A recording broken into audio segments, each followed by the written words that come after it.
that's what we do when we start. We review games whether they're good or not. From the graphics to gameplay, beginning with a plot. Nothing will stop us from reaching the top. 500 subs in less than 3 days. These motherfucking idiots thinking it's just a phase. We suffer through damnation and even haze, but we come through cause we here to stay.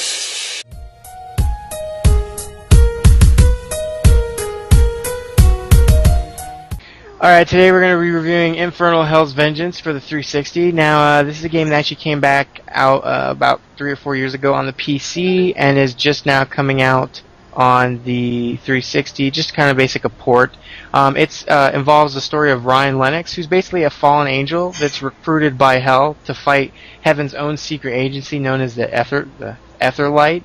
And it involves this device that they're building, and that's basically what the plot of the game focuses around. Yeah, well, for the most part, I mean, I enjoyed the premise of the game. I like the idea that you basically get kicked out of heaven and joining Hell, and it's something different. My main complaints is I feel some of the voice acting was really weak. I'm not going to mention who because that would be like spoiling. But throughout the game, you'll meet some people you know got paid like $5, and you'll meet some people that got paid like $50 an hour. And there's a big difference in quality of voices, but besides that, overall, the story is at least somewhat engaging and fun to go through. And will keep you pretty much probably trying to finish the game.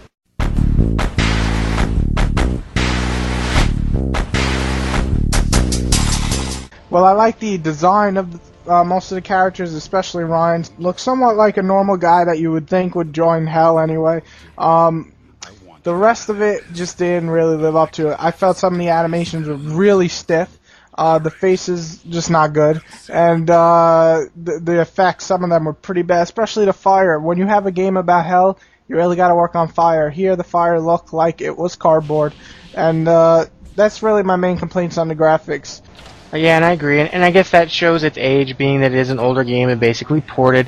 I did really like the environments, though, and I also really liked the beginning level where it was kind of like in the snow. It kind of gave me a Resident Evil 4 vibe, in a way. So I did like the environments in the game, but yeah, the character faces just look bad. I mean, the way they voice match to their voice and everything, it just combined with that bad voice acting, it just yeah, look ugly. Yeah, like shit.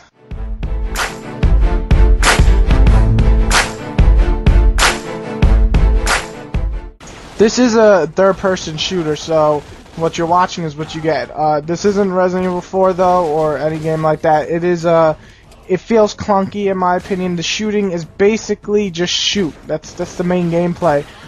It doesn't work particularly well. I feel like the aiming is off, kind of like Turning Point in a way. And I guess that's due to the stiff animation. I also feel when you're aiming, it just goes out of control at times. But what I did kind of like is when you kill a guy, you can pick up his soul and like drain it, and you'll get health back from that. Yeah, but unfortunately, to pick up bullets, you have to do the same thing. So you'll have full health, yet you'll have like no ammo, and yet you still have to go through that damn animation of him sucking up the enemy and stealing their health to steal their bullets. This is a big mechanic no-no. You should be able to just run over a person and just fucking get the bullets. Not have to suck their soul to get bullets. It just doesn't make any sense. And it leads to very many frustrating parts where you jump out and then you're trying to get bullets and you get killed in the process. Also, there's the powers in the game, and it could have been really neat. Probably the most useful one is the one where you can kind of supercharge your bullets, and it's kind of like you're shooting flame with your bullets. But still, aside from that, there's one where you can like teleport for puzzles. You like teleport and you can turn around quickly and like access a control panel, and then it'll warp you back real quick. But it's kind of clunky because wherever you warp to, it warps you facing away from what you're looking at. Also, that's annoying as hell. Yeah. Also, can I just mention that it's not really teleporting. It's more like making a double of yourself, because you're not going there forever. You're just kind of putting yourself there for a second, and then you teleport back. That's kind of retarded, if I have to say. Yeah, it is. And then meanwhile, there's also one where you can like take an item and you can teleport it, and you get kind of like this visual look of like if you pick up a box, you can get like a ore of the box, and then if wherever you put that ore, that you instantly warp it. And they used that for a few parts. You had to climb over things, but all in all, the powers just weren't used that often or for anything good, and they're just not that great. Also, in the gameplay, there's just very typical things like there might be a ladder or something up above. You just have to shoot a lock to bring it down. It's just there can be times in the gameplay where you get stuck not knowing where to go because of the game doesn't really give you much direction, and some areas look really similar or the same, so you get confused. But I mean, the gameplay is okay, and this again, the environments are pretty cool, and seeing how the story progresses was really what's going to keep you playing this game.